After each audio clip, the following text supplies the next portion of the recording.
Nous avons l'habitude de dire toujours que je le connais. C'est ce qui nous arrive souvent parce que nous avons entendu le nom de quelqu'un quelque part ou aux médias, dans des circonstances différentes. Mais quand on entre au fond, on découvre qu'on ne le connaît pas. Voilà pourquoi la noblesse oblige approche toutes les personnes que nous voyons de loin. Peut-être par rapport à leurs œuvres, tout ce qu'ils font, et nous croyons qu'ils sont seulement ce que nous voyons à la télé. Et aujourd'hui, nous nous sommes approchés d'un grand invité, un grand homme dans notre pays, dans notre église. Je ne vais pas encore citer les noms, mais je vais les saluer et puis vous allez le voir à la télé et vous allez découvrir vous-même. Bonjour, monsieur l'abbé. Bonjour, monsieur l'abbé.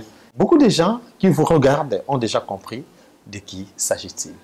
Il s'agit bien de monsieur l'abbé Donatien Cholet. Vous pouvez nous dire le sens de votre nom d'abord. Quand on dit Donatien Cholet, ça exprime quoi? Et vous nous parlez aussi de votre post-nom. Le prénom, c'était les parents qui m'ont donné. Il y a, je crois, papa qui voulait me donner le nom de Jean-Marie. Finalement, ils se sont tombés d'accord sur le nom de Donatien, si j'ai bonne mémoire. Et Cholet, c'est le nom que j'ai hérité de père. Normalement, Cholet, chez le Basakata, ce sont ceux qui ont fait, celui qui a fait alliance avec la famille royale, les Bajou. Alors, papa était maladif dans l'enfance. Il est allé se faire soigner chez In Mojou. Donc, il devrait en principe la prendre comme épouse. Et faut-il le faire, il a porté le nom de Cholet. Tout le monde vous appelle l'abbé Donatien Cholet. Vous avez aussi un post-nom? Baboula. Baboula, ça signifie on est en train d'élever, c'est-à-dire l'arrière-grand-mère qui a donné ce nom le premier à un de ses fils. Tous les enfants qu'elle mettait au monde à un certain âge mouraient. Alors maintenant, quand il l'a mis au monde Baboula, alors comme Pamphlet l'a dit, voilà, on est en train de l'élever, sous-entendu pour le bouffer après, et il était presque centenaire. Ok. Alors, monsieur l'abbé Donatien Cholet, Baboula. Vous connaissez monsieur l'abbé Donatien Cholet? Beaucoup de gens vous voient seulement dans des circonstances politiques. Je commence directement par là parce que vous êtes secrétaire général de la SENCO. Alors, quand est-ce que vous êtes devenu prêtre? Je suis devenu prêtre le 3 janvier 1993. Le 3 janvier 1993? Oui, j'étais étudiant à l'UCC. Prêtre de quel diocèse? D'Inongo. Et j'avais comme condisciple l'abbé Kajingulu, le médecin directeur de Saint-Joseph. Ok. L'abbé Donatien Cholet est prêtre d'Inongo depuis 1993-1993. Et actuellement, il est secrétaire général de la SENCO. Monsieur l'abbé, nous retournons encore dans votre histoire d'enfance. Comment vous avez eu l'idée de devenir prêtre? Eh bien, quand je grandissais à l'école primaire, on avait des blancs. On ne savait pas faire la distinction entre Belges, Portugais, entre missionnaires et commerçants. Pour nous, c'était les Mindele. Alors, j'avais constaté que chez une catégorie de blancs, on ne pouvait pas accéder à leur domicile. Ils avaient toujours des chiens méchants. Tandis que chez d'autres blancs, des missionnaires, on pouvait aller même dans leur maison. Alors, j'ai posé la question à papa. J'ai dit, mais pourquoi est-ce que tous les blancs ont des chiens méchants dans leur domicile, mais ceux-là, on peut dire, non, il y a une grande différence. La différence, c'est que les uns sont des commerçants, on peut accéder à leurs magasins, sont venus chercher l'argent, tandis que les autres, ce sont des missionnaires qui sont venus pour prêcher la bonne nouvelle, qui sont venus pour aider la population. Et il a continué en disant que ce n'est pas réservé aux blancs, même les noirs peuvent aussi devenir prêtres comme eux. C'est à partir de ce jour-là que j'ai eu cet appel intérieur. Je dis, mais alors dans ce cas-là, j'aimerais bien moi aussi faire la même chose, être quelqu'un qui sera à la disposition des autres. Et il s'est fait que là j'étais à l'école primaire, j'ai fait mon CO, mon cycle d'orientation au collège à Koutou, où je suis né. Et un matin, le curé de la paroisse vient demander le nom de ceux qui veulent aller au petit séminaire. Un blanc toujours. Oui, oui, le père Hubert Maillet, père son âme. Et bon, en quittant la maison, je ne pensais pas. Alors j'ai dit, mais c'est l'occasion. J'ai soulevé mon doigt et j'informerai les parents au retour que je me suis fait inscrire comme candidat au petit séminariste. Ils ont accepté, heureusement. Et vous étiez au petit séminaire en quelle année? Au petit séminaire, j'étais de 1977 à 1983. Vous avez commencé directement les grands séminaires en 1983? Oui, oui. Je suis allé au grand séminaire à Kalonda, de 1983 à 1985. C'est une histoire de vocation. Vous avez commencé le grand séminaire à combien? Vous avez encore l'idée? Dans l'ensemble, parce que c'était un séminaire interdiocésain, on était une bonne trentaine. De mon diocèse, on était, de ma promotion, 3. 3. Tous sont devenus prêtres? Non, malheureusement, il y a 2, nous sommes venus prêtres à 2. Il y a un qui reste prêtre, mais qui n'exerce plus, qui a quitté, qui a pris notre orientation. Avant d'entrer au séminaire, quelles étaient les activités qui vous occupaient comme jeune? Eh bien, avant d'entrer au petit séminaire, oui, j'étais un jeune comme tous les jeunes. J'ai participé au mouvement des jeunes, j'étais acolyte. Et quand je suis allé au petit séminaire, là, on était vraiment dans la moule du séminaire. On n'appartenait plus à des mouvements particuliers. Et quand on venait en vacances, on essayait d'être proche de curés pour rendre tel ou tel service à la paroisse. Au grand séminaire, chaque année, on avait au moins 2 mois de stage dans une paroisse et on était affecté dans l'un ou l'autre service par le curé. Quelles sont les activités qui vous ont marqué cette fois-ci comme jeune d'écoute? Est-ce que quand un enfant naît, rencontre quelques activités dans la société, alors quelles sont ces activités que vous avez exercées, pas à la paroisse, mais comme jeune dans une famille à la maison? Ben, les activités qui m'ont marqué, vous savez que tous, c'est une zone riveraine, où nous sommes au croisement du lac Maïndombe, de la Lukeni et la Fimi. J'étais attiré par la pêche. J'ai eu la chance d'aller pendant en 4e année primaire, je crois, oui, en vacances avec ma tante maternelle et son mari dans un campement.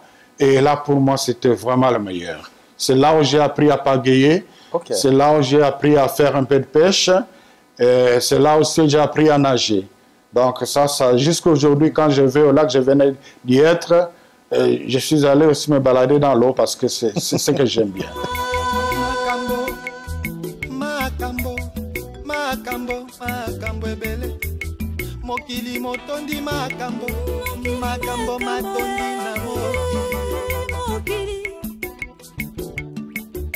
Moto nyonso azali na mposa ya kokumisa. Moto nyonso akoyoka conseil ya motema. Vous avez été admis au petit séminaire. Vous avez bien fini le petit séminaire pour commencer le grand séminaire de philosophie. Et la théologie, vous l'avez passé où? À Kikwit. À Kikwit. Vous avez fini la théologie en quelle année? Je n'ai pas fini la théologie à Kikwit, c'était normalement 4 ans de théologie. Après la 3e année, Monseigneur Lesambo reprendra une inscription pour le baccalauréat unique à l'université, aux facultés catholiques d'alors, actuellement l'université catholique. Et après cette année de graduat unique, j'ai fait ma licence. Lorsqu'on étudie, on est appelé à devenir prêtre. Il y a parfois des sentiments qui habitent les séminaristes, en posant des questions à beaucoup de séminaristes. C'est cette peur de ne pas devenir prêtre. Et puis, on commence à se faire peut-être des idées. Je suis encore séminariste, si je ne deviens pas prêtre, je peux devenir tel. Il vous est arrivé dans la vie de penser faire autre chose avant que vous puissiez être prêtre? Est-ce que vous avez pensé à un autre travail en dehors du sacerdoce? J'ai pensé à un autre travail, mais pas avant d'avoir. C'est pendant que j'étais au séminaire. Bon, je voyais vraiment que je finirais par devenir prêtre. Mais à un moment donné, j'ai rêvé être prêtre médecin. Mais malheureusement, mon évêque pensait autrement de choses. Y a-t-il des gens qui bon, vous avez parlé des prêtres qui sont là, mais vous avez eu aussi des modèles, quand vous regardez peut-être vos aînés au diocèse, est-ce que vous pouvez nous citer même 2 aînés qui vous ont boosté dans votre vocation? Celui qui m'a le plus marqué, Dieu merci, il est encore en vie, et ce jour-ci il est à Kinshasa, c'est l'abbé Nzeke Alidor. Donc un homme très rigoureux, un homme qui nous a façonné dans la droiture, qui nous a encouragés dans la vérité. Je donne juste un exemple. Quand nous étions en 5e année au petit séminaire, nous, on était des responsables d'équipe de table. Oui. Alors, on avait un président qui, vraiment, à notre jugement, était incompétent. Alors, il y a une circonstance qui a fait qu'on a hué le président au réfectoire au petit séminaire. Quelque chose de très grave. Alors, le lendemain, l'abbé Nzeke Alidor était chargé de discipline. Il viendra poser la question, il dit, mais on a eu le président à table, vous les responsables, vous étiez là. Toi, qu'est-ce que tu as fait en tant que responsable? Silence. À mon tour, j'ai dit, monsieur l'abbé, moi je les ai incités à huer. Et il a puni tous les... Et j'ai donné mes raisons. Il a puni tous les séminaires, les séminaristes, sauf moi. Donc, et cela m'a vraiment marqué. Et la deuxième personne qui m'a aussi marqué dans ma formation, cette fois-ci au grand séminaire, c'est l'abbé Luyeye. L'abbé Luyeye, je l'ai eu comme recteur du séminaire, oui, François, du séminaire universitaire à Jean-Paul Ier. Il nous a vraiment éduqués au sens de responsabilité. Je me souviens une fois, il y a une cousine à moi qui a été aussi une amie, la fille de ma tante, qui devait se marier à Saint-Alphonse. Nous, on était à Riguini.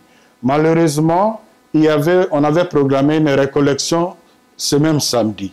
Donc, j'étais partagé. J'ai dit, bon, je discerne, je vais prier pendant ma récollection pour elle, quand bien même j'aurais bien voulu être présent au mariage. Et voilà, la dernière minute, le prédicateur a renoncé. Et le recteur n'était pas là, donc je ne pouvais pas demander la permission. J'ai dit, mais si je n'ai pas demandé la permission, c'est parce que j'ai estimé que la récollection était... Maintenant qu'il me parle, bon, je lui laisse une note. Je dis, voilà, je me sens dans le besoin d'aller à la messe en Saint-Alphonse. Je n'ai pas demandé la permission parce que je m'attendais à des blâmes. Mais le lendemain, l'abbé Luyeye me félicite à la chapelle, donnant comme exemple de modèle de sens de responsabilité et de discernement. Et bon, ce sont ces 2 personnes-là, parmi tant d'autres, qui m'ont aidé quand même à façonner ma personnalité. Vous étiez donc à Jean-Paul Ier, le séminaire universitaire Jean-Paul Ier, en même temps étudiant à l'Université catholique du Congo. Vous avez fini la formation en quelle année et puis qu'est-ce qui est arrivé après?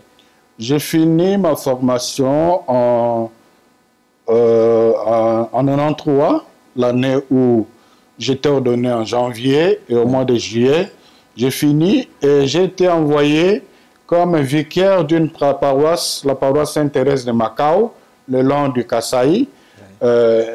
Déjà comme prêtre étudiant, j'étais vicaire dominical à la paroisse Sainte-Christine, au niveau de rond-point Ngaba. Oui. Et donc quand j'ai fini, j'ai eu cette nomination-là.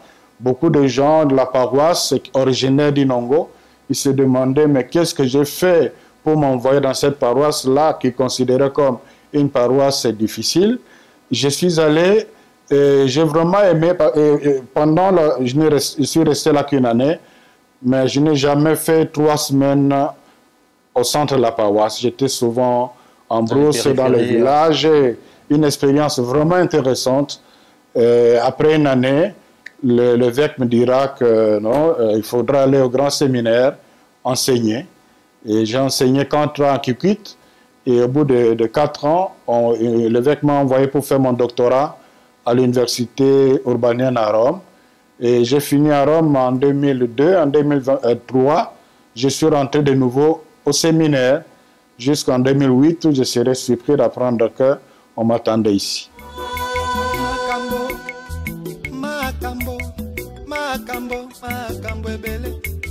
mokili motondi makambo makambo matondi nango moto nyonso azali na mposa ya kokumisa moto nyonso akoyokaka onse ya motema. Alors qu'est-ce que vous avez fait comme étude là à Rome? Si on peut connaître le contenu, nous dire ce que vous avez fait, ce que vous avez écrit, ce que vous avez publié après vos études. Je fais la théologie dogmatique, mais une spécialisation sur le sacrement du mariage. Le sujet de ma thèse était une relecture africaine de la sacramentalité du mariage. J'ai fait une étude de l'approche africaine du mariage. J'ai étudié une cinquantaine de tribus. J'ai dégagé les caractéristiques communes et j'ai essayé de confronter ça avec la doctrine chrétienne pour essayer de sortir une théologie africaine du mariage. Quand on parle du mariage, on rentre chez les Africains, on dit toujours que l'Africain est de nature polygame. Comment vous conciliez cette tendance de la polygamie chez l'Africain par rapport à la doctrine chrétienne qui veut la monogamie? Bon, je crois que c'est un aspect de la culture qui a besoin d'être évangélisé. C'est vrai qu'il y a un prêtre camerounais qui a écrit un livre intitulé « Abraham, le père de croyants polygames ». Nous sommes dans l'Ancien Testament, mais je crois que nous pouvons considérer aussi cette culture de polygamie comme notre Ancien Testament, mais le Christ est venu pour nous appeler à la conversion, il nous a amené la lumière de l'Évangile où il est clairement dit que ils ne sont plus deux, mais une seule chair. Dans la polygamie, ils ne sont pas deux, il n'a pas dit que deux ou trois, mais les deux se réuniront, ne feront qu'une seule chair. Et ce que Dieu a uni, personne ne peut le séparer. Donc la parole de Dieu est claire là-dessus. La pratique de la polygamie doit être appelée à la conversion. Il y a une autre tendance maintenant chez les jeunes où on remarque, je ne sais pas, je vais appeler ça des familles monoparentales. Où il y a beaucoup de jeunes, vous qui avez étudié profondément la question du mariage, de jeunes dames qui se disent, bon, moi je vais travailler et puis je cherche un enfant, je vis avec mon enfant, je n'ai pas besoin du mariage. Est-ce que vous pouvez avoir un mot pour elles? Non, mais c'est vraiment triste. L'enfant a besoin de deux parents ensemble pour croître de façon équilibrée, non seulement physiquement, mais aussi psychologiquement et psychiquement. Le fait dans des familles monoparentales, bon, ce sont des situations de fait, mais qui appellent une compensation en termes d'éducation, en termes d'accompagnement, qui n'est pas une situation idéale. Quand vous êtes revenu à Kinshasa, après les études, vous êtes parti enseigner au grand séminaire. Est-ce qu'aujourd'hui, je sais que vous n'êtes pas directement formateur dans des grands séminaires, mais vous pouvez faire une comparaison entre les séminaristes de 2000, début 2000, 2005, 2017 et aujourd'hui. Est-ce que vous sentez une évolution ou une décadence?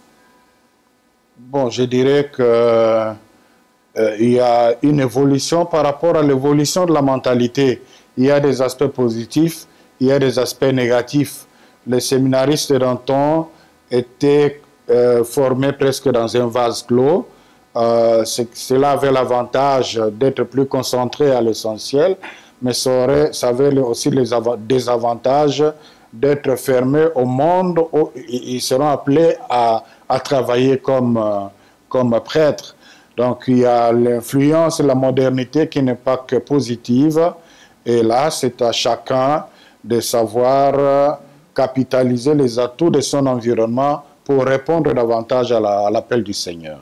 Après le grand séminaire, on vous appelle travailler à la Senco. Vous êtes venu à la Senco à Kinshasa Vous avez commencé à travailler comme qui? Vous aviez quelle charge? Ben, j'étais surpris. J'étais le premier secrétaire général adjoint chargé de finances et d'administration. En fait, l'économe. J'ai ri, comme l'a dit, parce que quand j'étais au grand séminaire en philosophie, une fois je suis venu à Kinshasa pour les soins médicaux. C'était à ce moment-là coordonné par un frère SVD, le frère Simon, qui était qui travaillait pour le compte du diocèse de Kenge. Ben, c'est lui qui payait tous les soins médicaux et puis la facture était envoyée au diocèse. Mais le recteur m'a donné 1000 francs congolais pour le transport. Alors, j'ai utilisé 550 francs. Il restait 450 francs. Quand j'ai fini le soir, je lui remets les 450 francs. Il était apparemment surpris. Alors, dans mon rapport, il a écrit à l'évêque, il sera un bon économe. Un jour, Monseigneur Le Sambo me dit, mais ton recteur me dit que tu seras un bon économe. Qu'est-ce que tu en penses? J'ai dit, Monseigneur, si vous voulez me donner le dégoût du sacerdoce, pensez à faire de moi un économe. Bon, alors, il n'y a plus pensé. Et voilà, des années plus tard, je me retrouve à la SENCO comme économe. C'est ce que je fais pendant, je dirais, 8 ans. Ok, 8 ans comme premier secrétaire adjoint, Ouais. et puis chargé de l'économie, De finances de la SENCO. Ouais. Et 8 ans, vous êtes venu ici en 2006, vous avez dit? En 2008. 2008. Ouais. Donc 8 ans, 2016, finalement, vous êtes devenu secrétaire général de la SENCO. En 2016, je fais l'intérim, secrétaire général, parce que l'abbé Santé dit, était nommé à l'UCC. Alors, je fais l'intérim jusqu'en 2017. C'est en 2017 que j'ai été élu secrétaire général. En 2017, vous êtes devenu secrétaire général de la SENCO. Depuis que vous êtes devenu secrétaire général de la SENCO, vous avez rencontré beaucoup de difficultés sur le plan, sur la crise politique. Parce que je vois, quand on se rappelle 2017, 2018, à chaque instant, et beaucoup de gens, quand des gens me posent des questions sur vous, disent toujours, est-ce que M. l'abbé Chollet célèbre aussi des messes? Moi, je dis, les prêtres, ils célèbrent des messes. Parce qu'on vous voit plus sur le plan politique. Qu'est-ce que cela vous fait quand vous êtes buté à ces difficultés? Parfois, il y a des gens qui parlent dans des médias, parfois contre vous, pour vous ou contre vous. C'est vous qu'on voit souvent. Et comment vous gérez des pareilles situations comme prêtre et en but avec des situations politiques? Par moment, je regrette que les gens m'attribuent la vocation politique, alors que pour avoir flirté avec les politiciens, je me dis que ce n'est vraiment pas ma vocation. Par moment, je souffre du fait que même le peuple de Dieu ne comprend pas encore le sens de la mission prophétique de l'Église. La politique est un champ pastoral, un champ d'évangélisation comme d'autres champs, même l'économie, même la sociologie, même l'ethnologie. Donc ce sont des champs d'évangélisation où les pasteurs peuvent trouver quelque chose à dire pour promouvoir ou dénoncer ce qui ne va pas. Et la politique, la gouvernance politique est le principal déterminant du bien-être de la population. Et cette population, ce sont les brebis confiés aux pasteurs que nous sommes pour parler SENCO, des évêques. Alors, malheureusement, quand on est dans ces domaines sociopolitiques, toute prise de position pastorale rejoint les intérêts ou dessert les intérêts de l'un ou l'autre camp politique. Et alors, c'est comme ça qu'on peut par moment vous taxer d'être. Mais ce que j'aime, ce qui m'intéresse, c'est que ça varie. À un moment donné, on dit que vous êtes l'opposition. À d'autres moments, ceux qui vous applaudissaient commencent à jeter des pierres sur vous. Alors je dis, ça signifie qu'on est vraiment au milieu du village. Makambo ebele mokili motondi makambo matondi na mokili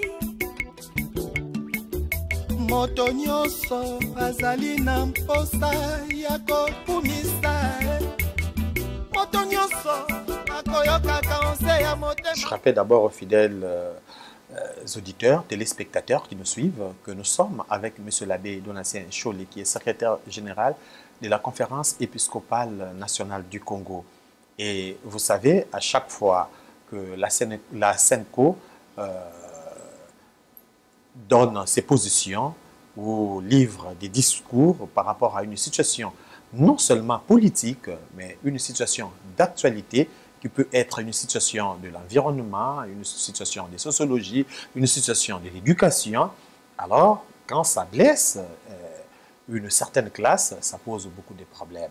Donc, M. l'abbé Donatien Cholé, il est secrétaire général, c'est lui qui est au front, qui parle, c'est lui qu'on voit souvent. Alors, M. l'abbé Donatien Cholé, dans tout ce que vous faites, comment vous pensez l'avenir de notre pays? Vous venez de dire là, parfois ça change, on vous applaudit ou les gens sont contre vous. Comment pensez-vous l'avenir, pas de l'Église, mais du pays d'abord en général?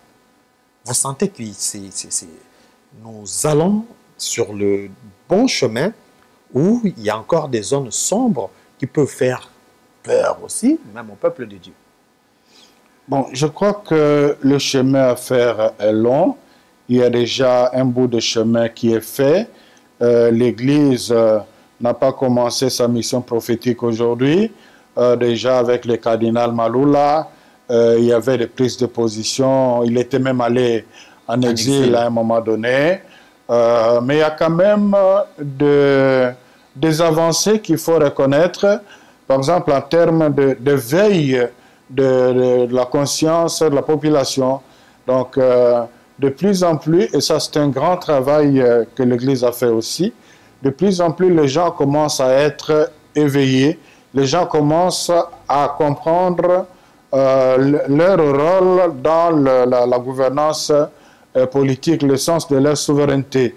Donc, si on revisite l'histoire, on verra que il y a certaines choses qui se faisaient dans le passé et il faut réfléchir 2 fois pour le faire aujourd'hui. Ce qui est certain, en 2023, les Congolais ne se comporteront pas comme en 2018, comme ils se sont comportés en 2011. Il y a une évolution dans ce sens-là.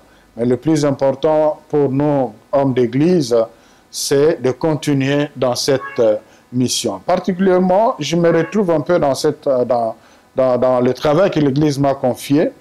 Quand je suis devenu prêtre, ma devise que j'ai choisie, c'était « Heureux les artisans de paix ». Jésus n'a pas dit « Heureux les pacifistes ». Les pacifistes, ce sont ceux qui croisent les bras, qui attendent la paix tombée du ciel. Mais les artisans de paix, ce sont ceux qui travaillent, ceux qui œuvrent pour que la paix advienne. Et souvenez-vous que Jésus, qui est le prince de la paix, Jésus qui a dit « Heureux les artisans de paix », il a dit aussi, par ailleurs, que ce n'est pas la paix que je vous ai amenée, mais le paix. Une famille de 5 sera divisée 2 contre 3. Donc, même là où il y a des divisions, comme on le voit maintenant dans les confessions religieuses, ça a un sens du point de vue humain. Alors, mais Jésus a dit, ce n'est pas une contradiction, il a fini par dire, c'est ma paix que je vous donne. Donc, quand je vois, et c'est comme ça que vraiment, si j'aurais du temps d'écrire quelque chose un jour, j'écrirai quelque chose sur l'Église que j'aime servir. Donc, la conférence, évidemment, quand je parle d'Église que j'aime servir, c'est la conférence épiscopale nationale du Congo, cette Église engagée, cette Église qui œuvre sérieusement pour l'avènement de la paix, qui n'est pas une compromission entre le bien et le mal, mais une paix basée sur la justice, sur l'amour et sur la vérité. Comme secrétaire général de la SENCO, vous avez la vision générale de l'Église du Congo. Et vous pouvez rappeler à ceux qui nous suivent, ici nous avons combien de diocèses, puis nous avons combien d'évêques au Congo, et combien de commissions? Il y a 3 questions là. Oui, nous avons 47 diocèses et malheureusement, il y a l'un ou l'autre diocèse qui est vacant. Pour le moment, il y a le diocèse de Buta qui est vacant, il y a le diocèse de Dogoudoruma, il y a le... Oui, je crois que ce sont les deux diocèses là. Ailleurs, je crois qu'on a déjà comblé. Qui sentent aussi. Qui sentent tout. Matadi. Matadi, voilà, merci de me compléter. Et voilà, donc, mais on a quand même à Kinshasa, en plus des évêques tutélaires, des évêques auxiliaires, ils sont 4. Voilà. OK. Et nous avons donc 47 diocèses. Ouais. Et donc des évêques, plus ou moins aussi 50. Oui, autour de 48 là. Et nous avons combien de commissions? Parce que les gens entendent seulement comme ça. Et quels sont les rôles de ces commissions?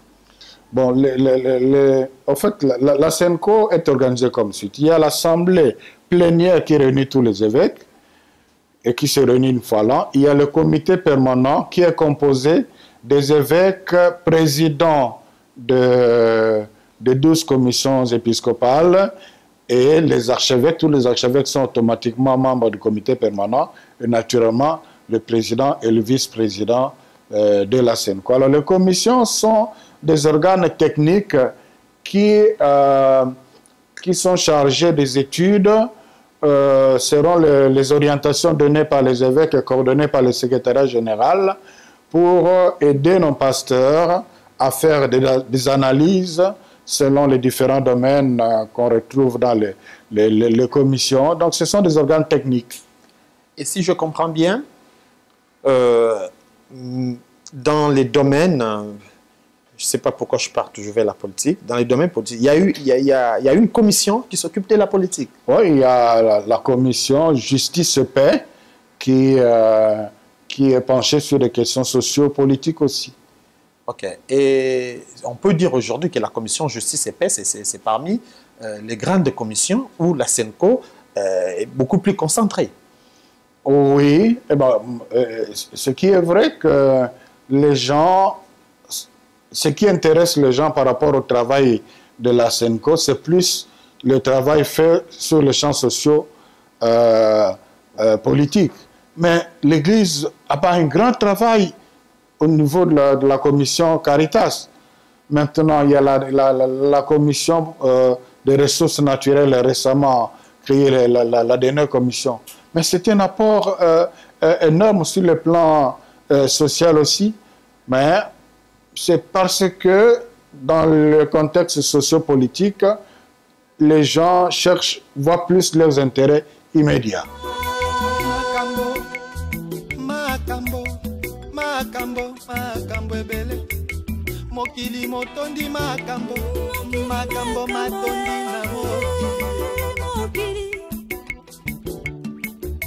Moto nyonso azali na mposa ya kokumisa. Nous voyons aujourd'hui notre jeunesse qui étudie, on voit des collations par-ci, par-là.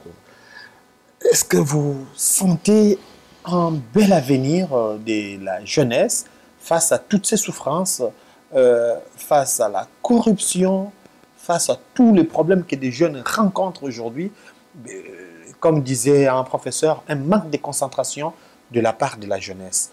Vous pouvez avoir un mot à dire à cette jeunesse qui accroît plus au divertissement qu'aux questions sérieuses? D'abord, il faut reconnaître que notre jeunesse aujourd'hui est victime de la mauvaise gouvernance politique de ces dernières décennies. C'est triste. Je continue à enseigner à l'Université catholique du Congo depuis plusieurs années, mais je vois comment le niveau des enfants baisse. Et c'est sérieux. Et quand, sur le champ du travail, les gens nous disent que nous avons parmi les meilleurs étudiants, je me dis, ça signifie que la crise est grave. Parce que par moment, j'ai l'impression qu'on a les meilleurs médiocres, tellement que l'éducation aujourd'hui devient médiocre. Et là, je crois que c'est un grand défi qui appelle à l'engagement de tous. Et ils sont nés dans ce contexte, dans cet environnement-là. S'ils n'ont pas d'autres références, qu'est-ce qu'ils seront demain? Malheureusement, ceux qui ont des moyens, et facilement ceux qui pillent même ces pays, envoient leurs enfants dans les meilleures écoles. Finalement, si on n'est pas vigilant, c'est le même système qui va se perpétrer. Et voilà pourquoi l'Église, la SENCO en particulier, fait la question de l'éducation son cheval de bataille. Donc les évêques ont décrété un triennat d'éducation qui a été un peu dérangé par le Covid, mais ils s'y penchent sérieusement. Nous trouvons qu'il y a beaucoup de jeunes qui sont abandonnés à eux-mêmes. Est-ce qu'il y a-t-il, parce que là nous sommes au niveau où vous pouvez donner aussi, les gens qui vous écoutent veulent bénéficier de votre expérience. Tous ces jeunes gens abandonnés dans la rue, là nous avons parlé de l'éducation, mais il y a des jeunes gens qui n'ont même pas cette chance-là d'aller à l'école. Est-ce qu'il y a une politique qu'on peut déjà édicter par rapport à l'Église ou par rapport à ceux qui nous gouvernent? Tous ces enfants dans la rue. Est-ce que ça vous dit aussi quelque chose lorsque vous passez dans la rue? Absolument, on ne peut pas être pasteur, rester indifférent par rapport au spectacle que nous avons dans la rue. L'Église fait quelque chose. Hein? L'Église prend en charge matériellement, mais aussi du point de vue intellectuel, même spirituel, beaucoup d'enfants de la rue, mais il n'a pas de moyens de tout faire. Dans certains diocèses où il y a aussi une catégorie de nos concitoyens qui sont plus en difficulté, je donne l'exemple des Pygmées dans certains diocèses. Là, je connais des diocèses où l'évêque a décrété les Pygmées étudient gratuitement dans les écoles catholiques. Donc, avant même la gratuité. Et d'ailleurs, la gratuité se limite au niveau primaire, mais là même au niveau secondaire. Donc, l'Église est déjà dans cette dynamique-là, mais c'est plus la responsabilité de l'État. Et l'Église est disposée à accompagner l'État. Et je souffre beaucoup des spéculations politiques qui disent que l'Église catholique, la SENCO, combat la gratuité. Ça, c'est vraiment, je dirais même une méchanceté, parce que, comme je vous ai démontré là, il y a même dans certains diocèses où l'Église a appliqué la gratuité avant même la lettre et la Constitution. Mais nous voulons une politique de la gratuité qui renforce la qualité de l'éducation des enfants. Autrement, on risque d'être dans les politiques qui mettent de côté les techniques et finalement, ce sont des monstres intellectuels qu'on va produire demain. Vous pouvez dire un mot sur les écoles fictives, parce que de temps en temps, la question revient. Vous qui êtes secrétaire général de la SENCO, parfois les gens dans la rue disent, sans beaucoup de réflexion, que l'Église catholique a des écoles fictives. Encore une manipulation politique. Je crois qu'on aura le temps de les démontrer. Le ministre était déjà dans la dynamique d'aller vérifier sur le terrain. Les gens ont confondu les écoles qui fonctionnaient avec de faux arrêtés et des écoles fictives. Une école fictive, c'est une école qui n'existe pas, qui n'existe que sur papier, dont les enseignants sont payés sur papier et dont l'argent est détourné quelque part.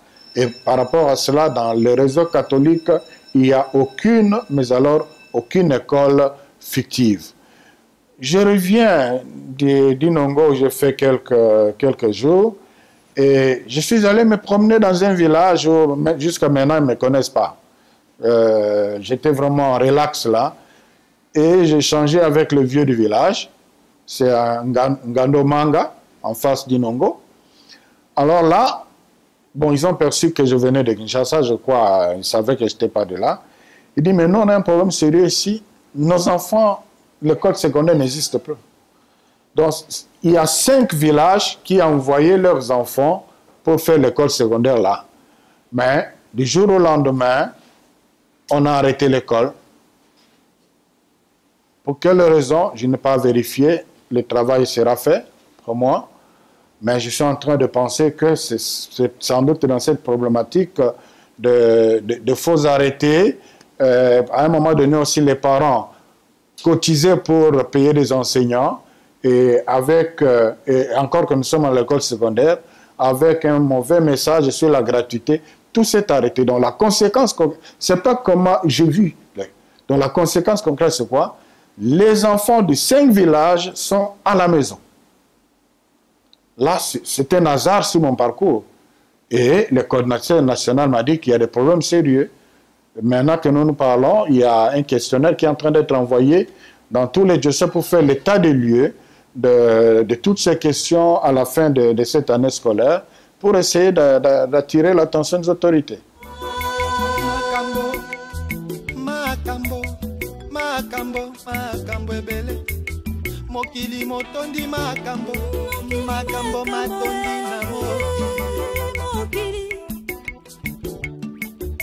Moto nyonso azali na mposa ya kokumisa. Moto nyonso akoyoka conseil ya motema. Quand la SENCO parle, j'ai remarqué, quand les gens sont mécontents, on attaque les cardinals Fridolin Ambongo, on vous attaque. Alors, dans la structure de la SENCO, quelle est la place? Parce que je sais que la SENCO, il y a un président, Monseigneur Marcel, il y a un vice-président, Monseigneur Joseph Moko, il y a le secrétaire général, il y a beaucoup de commissions, tout ça. Mais, quelle est la place du cardinal par rapport à la structure de la SENCO? Et pourquoi, lorsqu'il y a un problème politique ou un mécontentement quelque part, ou c'est le cardinal Fridolin ou c'est l'abbé Chaule? Non, j'aimerais plutôt que vous posiez cette question à cela parce que moi-même, je ne comprends pas. L'abbé Chaule est le secrétaire général porte-parole des évêques. Une chose me réjouit jusqu'à présent, c'est que jamais un évêque m'a dit, voilà, telle chose que vous avez dit au nom de la SENCO, ce n'est pas ce que nous pensons. Donc ça signifie que quand j'engage la SENCO dans un discours, c'est vraiment le message des évêques. Je peux faire mes commentaires personnels à droite, mais ça, les gens ne comprennent pas. On m'attribue tout ce qui revient des évêques. Le cardinal était, jusqu'à l'année passée, vice-président de la SENCO, mais il est le prélat, donc le prélat, le conseiller du pape, il a la préséance. Le cardinal a la préséance, mais il n'est pas le président de la SENCO. Le président de la SENCO, c'est Monseigneur Marcel Outembi. Alors, mais chacun a sa façon d'agir, chacun a sa tonalité. Quand je donne juste l'exemple de la position de la SENCO sur le projet de loi Noël Tchani. Voilà. Le dernier message des évêques était clair. Donc, tous les évêques membres de la plénière ont signé un message qui s'est prononcé contre cette loi, projet de loi. Mais quand le cardinal en parle, après, tous les évêques, ça devient un problème. Je vous dis même que quand on avait ce jour, le jour où on avait parlé de cela à la plénière, le cardinal avait un empêchement. Mais maintenant, ça devient l'affaire du cardinal. Alors on oublie que c'est la position de la conférence épiscopale nationale du Congo. Et là, c'est très mauvais parce que on risque de relativiser quelque chose qui est vraiment fondamental pour l'Église du Congo en général. Maintenant, je prends quelques mots au hasard, comme ça, que vous allez réfléchir par rapport à votre sensibilité. Que vous dit la vie en général? La vie, ben, je crois que de façon générale, je prends la vie comme un don de Dieu.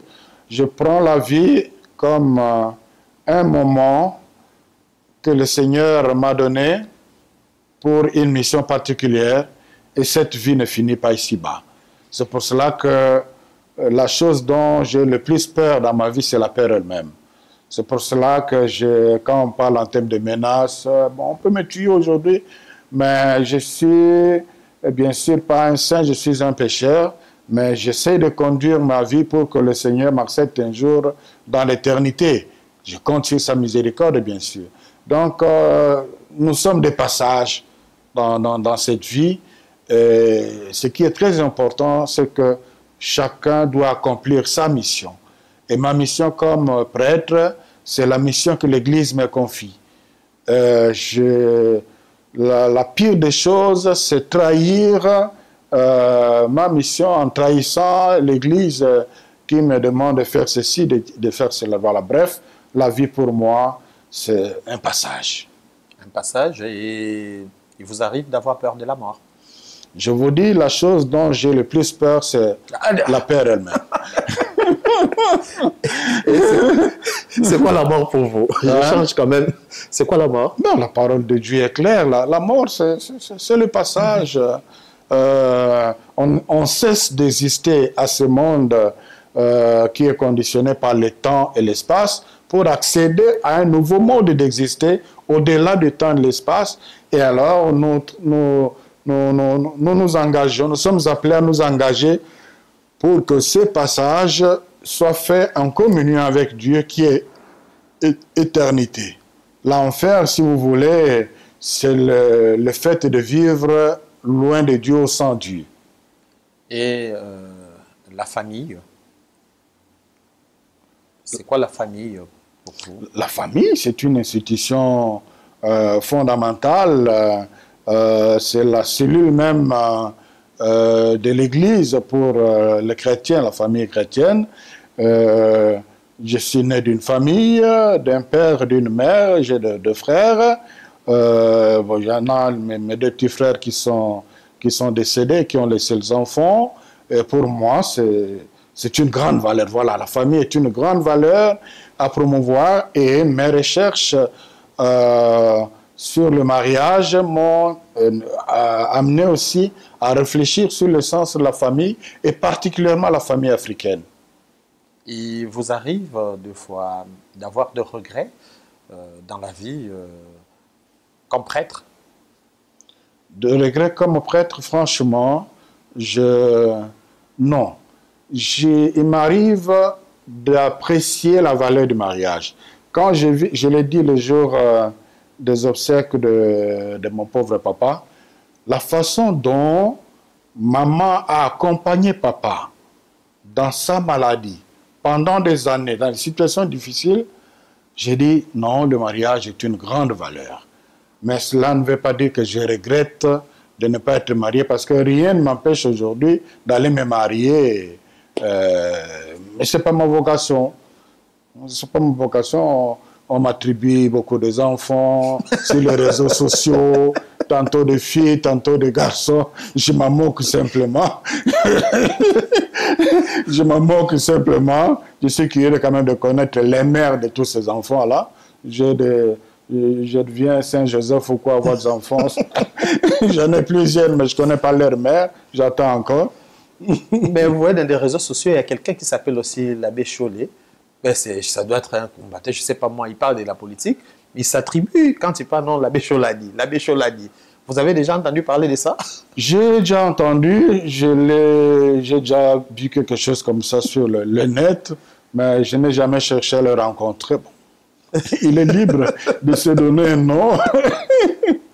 Et le bonheur, c'est quoi le bonheur pour vous?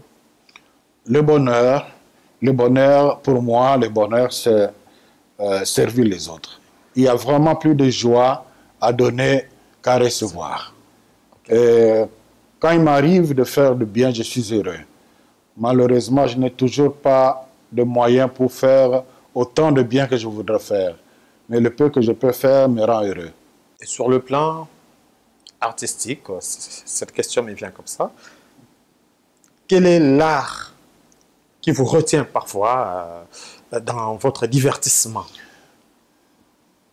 La musique? Je citerai Nietzsche. Ok. Sans la musique, la vie serait une erreur. J'aime bien la musique. J'aime bien la musique. Je suis moi-même aussi, je joue à l'harmonium. Quand j'en ai l'occasion, j'ai aussi composé quelques chants religieux qu'on chante dans mon diocèse. Même la musique dite du monde là, il m'arrive de suivre et puis ça me détend. Ça me détend. Okay. Et les sports, votre sport préféré? mon sport préféré, c'est la natation. Malheureusement, j'ai très peu d'occasion de nager. Mais quand j'en ai, je profite vraiment. Je veux dire que ça, c'est déjà depuis l'enfance. Oui, j'aime vraiment nager. Et là, c'est ce que vous pratiquez et ce que vous aimez suivre comme sport. Comme sport, je suis le foot pendant les compétitions qui emballent tout mon environnement. Mais seul comme ça, aller devant la télé, suivre un match seul, je trouve que ça n'a pas de sens. C'est pas mon hobby. Mais quand toute la communauté est emballée, là, alors, ben, on est dans cette ambiance-là. Quand le Congo joue contre notre pays, on est là-dedans. Quand une équipe africaine joue en compétition, on est là-dedans. Là, c'est une autre dimension qui s'ajoute. Est-ce que l'abbé Chollet a aussi une nourriture qui l'emporte aussi parce que parfois vous apparaissez comme un extraterrestre hein? Quand les gens voient l'abbé Chollet, donc c'est comme quelqu'un qui ne mange pas, tout ça. Il vous arrive d'apprécier une nourriture, vous vous dites, bon ça, en tout cas, même chaque jour, je peux manger. Comme on dit, les enfants de Kinshasa aiment manger les haricots chaque jour, tout ça. Est-ce qu'il vous arrive d'avoir une nourriture que vous aimez quand vous êtes devant cette nourriture? Je dis, bon, ça j'aime, ça attire ça motive votre appétit. Oui, la tortue, le crocodile, le gavial, et une certaine façon de cuire le poisson à la braise avec un peu d'eau de jus. Chez nous, les Bassagata, on appelle ça que soso. Et ça, j'aime bien. Ok. Et j'ai eu l'occasion d'en manger dernièrement. Makambo ebele mokili motondi makambo matondi na mokili moto nyonso azali na mposa ya kokumisa moto nyonso akoyoka kanse ya motema. C'est tellement beau ce que vous dites. Alors, je m'oblige d'amener l'émission à la fin parce qu'on ne peut pas continuer, sinon on va dormir ici avec toutes ces belles bonnes choses que vous êtes en train de me dire. Alors, je voudrais demander seulement, l'abbé Chollet parle combien de langues nationales et internationales? Ou nationales, là je ne veux pas parler de nos 4 langues nationales, les langues, nos langues du Congo. Au niveau national, je parle le Lingala, je parle le Kikongo. Et bon, ma dialecte, c'est le Kisagata, là, je me retrouve un peu. Les langues modernes, je parle français, je parle italien, je balbutie un peu et comprends l'anglais. Vous pouvez nous donner une phrase, je ne sais pas si vous allez reprendre votre phrase quand vous êtes devenu prêtre, une phrase en français, et si vous pouvez reprendre cette phrase-là dans toutes les langues dont vous venez me parler. Une phrase que vous aimez. Bon, je reste dans ma devise. Hein. Heureux les artisans de paix seront appelés fils de Dieu.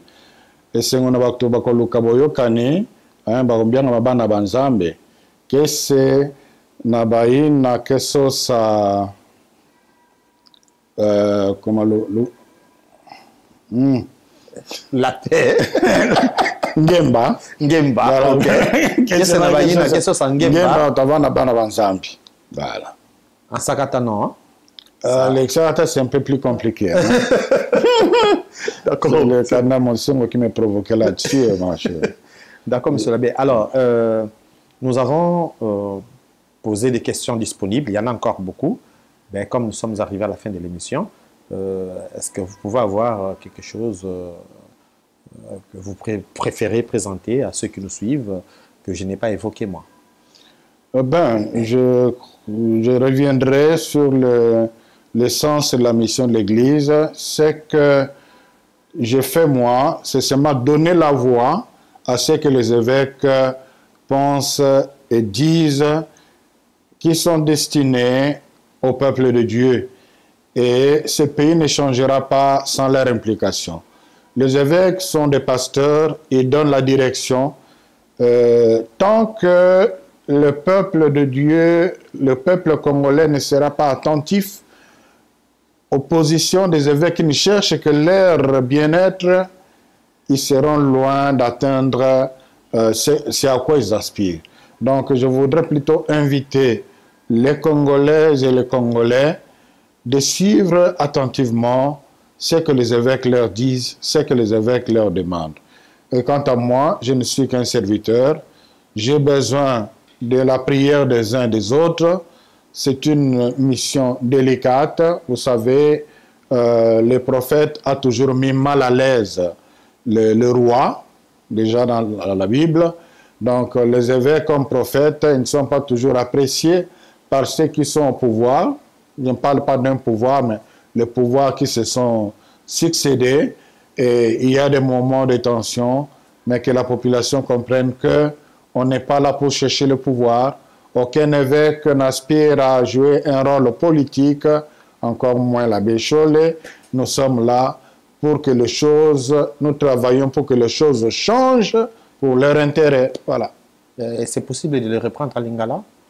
Na lingi na bokuse ko yebisa na bandeko bana mboka te batata episkopa basanganaka na senko ezali pona koluka vi na bango te, ezali pona koluka bokonzi te, ata moko na bango te azali na posa ya kokoma député, ministre to président, mais bazande kobundela mbongwana ya mboka po bana mboka o bazali lelo na kati ya pasi o bazali bapata ba nzambe apesi bango bomoi na bango vi na bango échanger. Yango wana na kosenga na bango mbala nyonso batata episkope bakoloba likambo nga nazali kaka mosakoli molobi na bango bakamata likambo wana penza na ntina oyo baepiskope bakosenga bango basala yango oyo baepiskope bakokebisa bango bazali bato bazata na intérêt mosusu te nde bakeba na esika wana.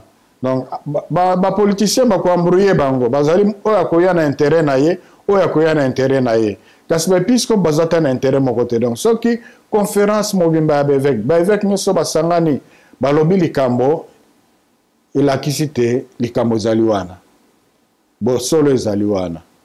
Epuis na bosukisi na kosenga na bandeko oyo balingi te tokoba kosala mosala na biso oyo eklese aza kosenga na biso basambela mpo na biso mpo nzambe apesa biso makasi na mpiko na courage ya kokende liboso. Merci beaucoup, Monsieur l'abbé. Fidèles téléspectateurs, nous sommes arrivés à la fin de cette émission où nous avons été reçus dans les bureaux du secrétaire général de la SENCO, Monsieur l'abbé Donatien Chollet.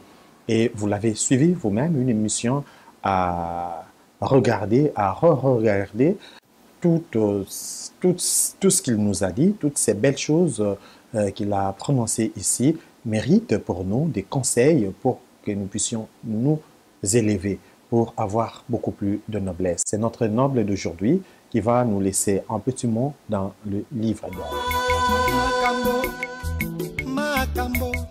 Makambo ebele mokili motondi makambo matondi na mokili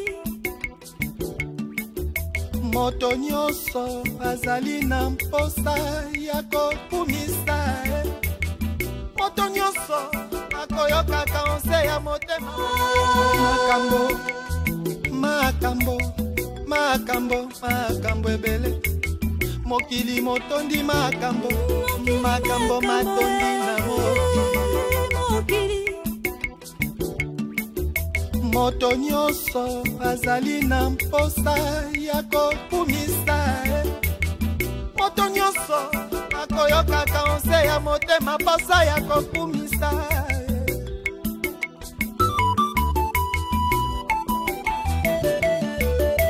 mosusu akumisi nzambe ya lokutana ya dikeko mosusu akumisi nzoto ya mwasi nzoto ya mobali mosusu akumisi mosolo motuka to bilamba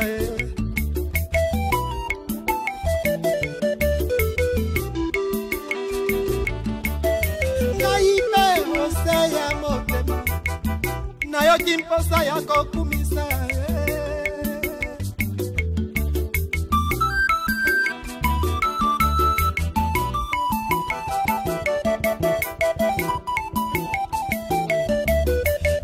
nalobi nakumisa nani, nakumisa nini, nakumisa nani.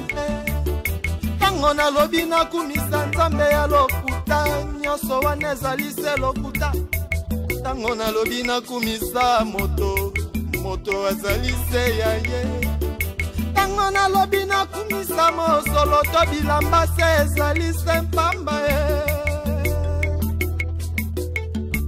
Nakumisa nyama to nzete to mbisi nyonso se ya ye. Mozalisi ya bikolo na se, ya biyebi komonono na biyebi komonono te.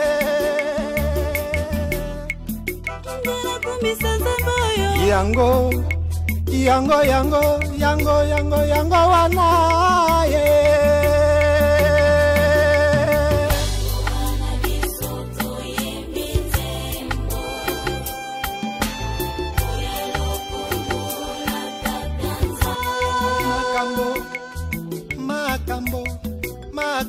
Makambo ebele mokili motondi makambo matondi na mokili